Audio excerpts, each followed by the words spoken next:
नमस्कार दोस्तों एक पीसीएस अफसर की 19 साल की बेटी की रूबरू को किस प्रकार से चलती गाड़ी में लूटा जाता है और लड़की लगातार चीखती रहती है। ये सच्ची घटना यही कोई 10 दिन पहले ही उत्तर प्रदेश की राजधानी लखनऊ की है। जी हाँ, आज की जो ये कहानी मैं आपको सुनाने जा रहा हूँ, इस कहानी में कुछ ऐसा ही होता है। देखने में तो वह जो लोग हैं वो इंसान जैसे लगते हैं, लेकिन जो उनके काम है वो जानवरों जैसे थे। उन्होंने बिल्कुल सोचा नहीं, समझा नहीं कि वो जो करने जा रहे हैं वो बिल्कुल वाकई में गलत होता है। गाड़ी 7 घंटे तक लगातार क्या है हाईवे पर दौड़ती रहती है। उसमें जो लड़की बैठी हुई थी वह कोई आम लड़की नहीं थी, बल्कि पीसीएस अधिकारी की लड़की थी। वो लगातार चीखती रहती है, चीखें निकाल रही थी, चिल्ला रही थी और उसके चीखने और चिल्लाने की आवाजों को बंद करके शांत करने के लिए जो है गाड़ी में क्या कर दिया जाता है, बहुत तेजी से म्यूजिक बजा दिया जाता है, साउंड बजा दिया जाता है, ताकि जो आवाज है चीखने की वो इस साउंड में दब जाए, बाहर ना जाए। हालांकि क्राइम को कितने भी तरीके से क्यों ना किया जाए, क्राइम कभी छिपता नहीं है।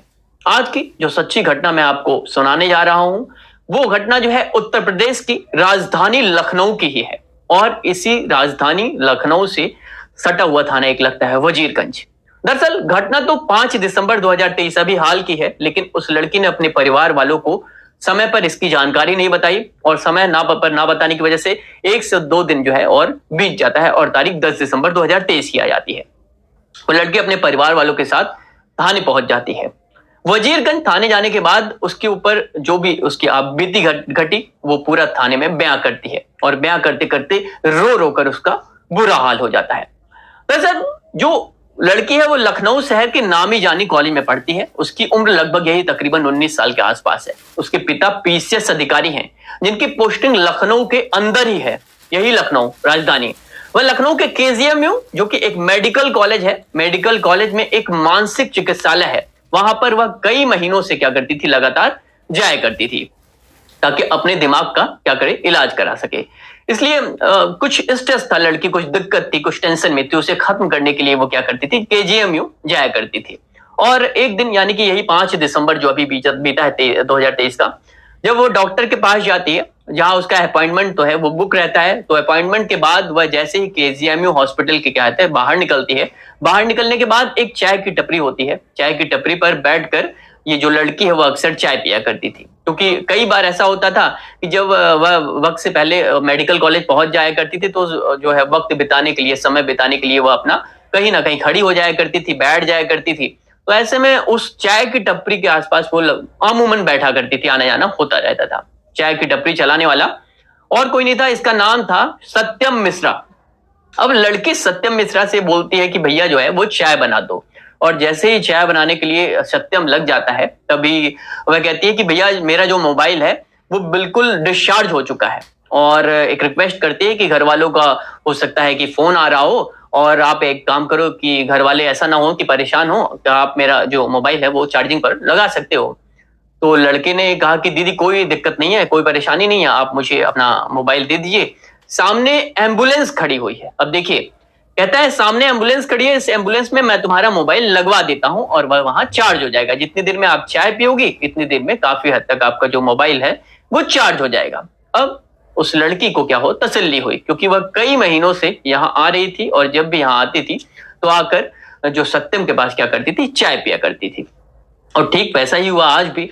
वह लड़का उस लड़की को लेकर पास खड़ी हुई एक एम्बुलेंस के पास जाता है और पास जाने के बाद उसके मोबाइल को चार्जिंग पर लगा देता है। अब मोबाइल चार्जिंग पर लगा हुआ था, उस लड़की ने उस लड़के से कहा, जो मोबाइल चार्जिंग लगवाने गया, कहा भैया एक और चाय बना दो, ताकि थोड़ा टाइम और लग जाएगा और इतनी देर में जो मेरा मोबाइल है वो चार्ज हो जाएगा। और ये भी कहती है मेरा जो ड्राइवर वो तब तक आ जाएगा गाड़ी लेकर और मैं यहाँ से आराम से चली जाऊंगी, निकल जाऊंगी। ऐसा कहकर वो चाय, अगली चाय जो है वो पीने लग जाती है और चाय पीकर कहती है कि भैया चाय तो मैंने पी लिया, अब मेरा मोबाइल वापस दे दो। अब सत्यम उस लड़की के साथ एम्बुलेंस के पास जाता है, तो एम्बुलेंस अपनी जगह पर नहीं थी, वहां से जा चुकी होती है एम्बुलेंस। अब जैसे एम्बुलेंस जाती है तो सत्यम ने कहा कि मोबाइल भी तो उसी के अंदर एम्बुलेंस के साथ चला गया। तो अब सत्यम ने उस एम्बुलेंस वाले से कॉल पर संपर्क किया, कांटेक्ट किया, फोन किया। तो फोन पर एम्बुलेंस वाले से कहा कि भैया तुम कहाँ हो, और तुम्हारे एम्बुलेंस के अंदर मोबाइल फोन जो है वो चार्ज पर लगा हुआ था, और ऐसे कैसे चलेगा, कम से कम उस मोबाइल को तो क्या करते, देकर चले जाते। कैसे एम्बुलेंस ड्राइवर को मोबाइल के बारे में पता चलता है, कहता है कि भाई आप लोग बिल्कुल परेशान हो मत, तुम मत परेशान हो, बिल्कुल मोबाइल बिल्कुल ठीक है, सही सलामत है। और दीदी से कहना कि वह परेशान ना हो, और मैं फिलहाल डालीगंज के अंदर हूं, आप आओ और आकर मोबाइल फोन जो है वह यहां से ले जाओ। अब जैसे वह लड़की उस लड़के को लेकर वो डालीगंज पहुंचता है सत्यम, और डालीगंज जाने के बाद पता चलता है कि अब डालीगंज में है जो है वो एम्बुलेंस नहीं है, और एम्बुलेंस जो है वो वहां से डालीगंज से जा चुकी है। वहां पर लेकिन एक और लड़का मिलता है, और वो लड़का वह कुछ देर पहले क्या है, अभी इसी सत्यम की चाय की दुकान पर क्या करता है, चाय पी रहा होता है। और उस लड़के को देखकर ये लड़की ने कहा कि सत्यम से कि भी ये भैया तो अभी चाय की दुकान पर क्या कर रहे थे, चाय पी रहे थे। तभी वह कहता है, जो सत्य में कहता है, हाँ ये मेरा दोस्त है, चाय की दुकान पर भी था, थोड़ा परेशान हो गया था आपके मोबाइल को लेकर, लेकिन आप परेशान मत हो। अब इस एम्बुलेंस वाले से फिर से पूछा कि एम्बुलेंस कहाँ पर है। वह कहता है एम्बुलेंस वाला कि अब आईटी चौराहे के पास पहुंच चुकी है, इसलिए अब तुम्हारा मोबाइल जो है वो आईटी चौराहे के पास है, परेशान मत हो। और इसी बीच में एक वैगनार कार आती है। वैगनार कार में उस लड़की को बिठाया जाता है। लड़की पहले से जानती है सत्यम को, थोड़ा तो सहज थी, और कहता है कि आईटी चौराहे तक चलते हैं, और वहां चलने के बाद तुम्हारा जो मोबाइल है वो तुम्हें मिल जाएगा, परेशान मत हो। अब वैसे भी तुम्हारा मोबाइल काफी हद तक क्या हो गया होगा, चार्ज हो गया होगा। अब गाड़ी के अंदर 3 लोग बैठ जाते हैं।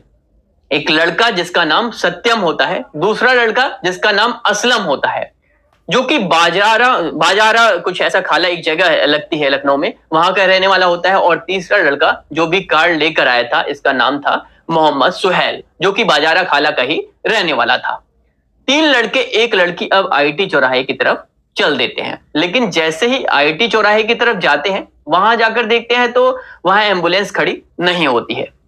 अब एम्बुलेंस जब नहीं थी तो लड़की थोड़ा परेशान हो जाती है, और सोचती है, उसे लग जाता है, वह अभी तक समझ नहीं पा रही थी कि हो क्या रहा है। उन्होंने कहा कि वह बाराबंकी का जो रास्ता है, वहां एम्बुलेंस उधर की तरफ चली गई है, चलो उधर की तरफ चलते हैं, बाराबंकी की ओर।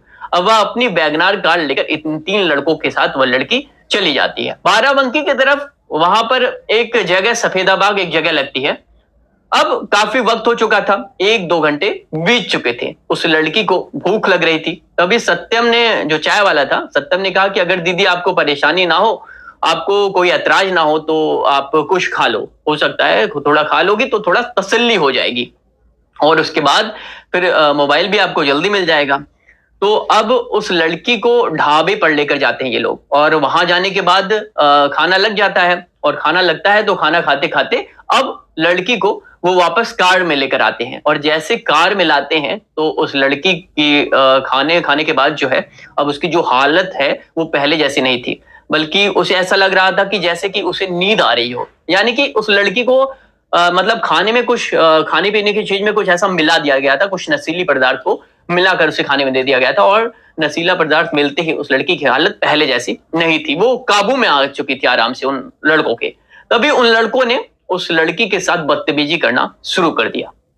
लड़की जो है वो विरोध करना शुरू करती है। जैसे उस लड़की ने विरोध किया, उन्होंने गाड़ी के शीशे को ऊपर चढ़ा दिया, ऊपर। अब ये गाड़ी की आवाज बाहर की तरफ उतनी मात्रा में नहीं जाती है जितनी गाड़ी अमूमन जब बंद कर देते हैं तो आवाज नहीं जाती है, लेकिन बीच में उन्होंने कहा कि इसकी आवाज को दबाने के लिए उन्होंने क्या किया, उस गाड़ी में तेज से साउंड म्यूजिक चला दिया, और उस साउंड की तेज आवाज में गाने सुनने शुरू कर देते हैं, और हाईवे पर गाड़ी चलना शुरू कर जाती है। जैसे ही हाईवे पर गाड़ी चलती रहती है, लगातार चलते चलते भी उन्होंने लड़की को बारी बारी से उसके साथ गंदा काम करना शुरू कर दिया, बलात्कार करना शुरू कर दिया। और जब तक उनका मन नहीं भरा, बात को सही, जब तक मन नहीं भरा, लड़की चीखती रही। बताया जाता है कि लगभग 6 से 7 घंटे तक वह गाड़ी हाईवे पर चलती रहती है, और उनका जब तक जितना मन कर रहा था, उसके शरीर से वो उतना ही खेल रहे थे, उसको अपनी हवस का शिकार बना रहे थे। तभी उस लड़की को 7-8 घंटे बाद मुंशी पुलिया जी एक जगह है, वहां पर उसे छोड़ जाते हैं। वह लड़की वहां से सीधा अपने सहेली के पास जाती है। जब उसे होश आता है, वह समझ नहीं पा रही थी कि उसके साथ हुआ तो क्या हुआ। बेहवास थी लड़की। उस लड़की ने अपने सहेली से बताया कि अब सहेली ने कहा कि अगर यह बात लोगों को पता चलती है, परिवार वालों को पता चलती है, तो जो है बहुत ज्यादा दिक्कत हो जाएगी, और समस्या जो है वो बढ़ जाएगी। इसके बाद वह लड़की जो है अपने घर जो है वो पहुंचती है। लड़की का घर इसी लखनऊ शहर का विभूति खंड गोमती नगर का इलाका है, जो कि शहर का सबसे पॉश इलाका है। वहां पर ज्यादातर अधिकारी ही रहते हैं। अब वह अपने घर जाती है, वह कुछ बताती नहीं है घर पर, लेकिन माँ इस लड़की की परेशानी दिक्कत को क्या करती है, समझ जाती है। माँ बार बार पूछती रहती है कि बेटा तुम्हारे साथ हुआ क्या है, बताओ, तुम थोड़ा दिक्कत में लग रही हो, परेशान लग रही हो। लड़की कुछ नहीं बताती, बार बार बहाने बनाती है और लगातार बहाने बनाती है। लेकिन जब वक्त बीत रहा था तब जाकर लड़की जो है वो टूटती है और अपनी समस्या है वो बयां करती है, बताती है, कहती है कि माँ मेरे साथ गंदा और घिनौना कृत्य हुआ है। मेरे साथ केजीएमयू मेडिकल कॉलेज है, उसके सामने चाय लगाता है सत्यम नाम का एक लड़का, जिसके पास मैं पहले ही कई बार गई हूं। उसके दोस्तों ने उसके साथ मिलकर मेरे साथ गंदा काम किया, गंदी हरकतें की, कृत्य किया, घिनौना। अब ये सुनकर परिवार के होश उड़ जाते हैं। 10 दिसंबर 2023 को जब यह लड़की थाने में जाती है, थाने में जाने के बाद अपनी समस्या बताती है। पुलिस इस मामले को बहुत गंभीरता से लेती है और गंभीरता से लेने के बाद उस सत्यम और उसके जो साथी होते हैं मोहम्मद सोहेल और मोहम्मद असलम, इनको भी गिरफ्तार कर लेती है। गिरफ्तार करने के बाद फिर कहानी बयां करते हैं वे सब कि मोबाइल चार्जिंग का बहाना करके किस तरह से उन्होंने इस लड़की के साथ गंदी हरकतें की, बलात्कार किया, उसकी चीखों को दबाया, गंदा काम किया। इससे पूरे लखनऊ शहर में जो है हड़कंप मच जाता है। लड़की की हल्की सी मदद के बहाने कितना गलत काम किया जाता है। पुलिस ने इन आरोपियों को गिरफ्तार कर लिया है।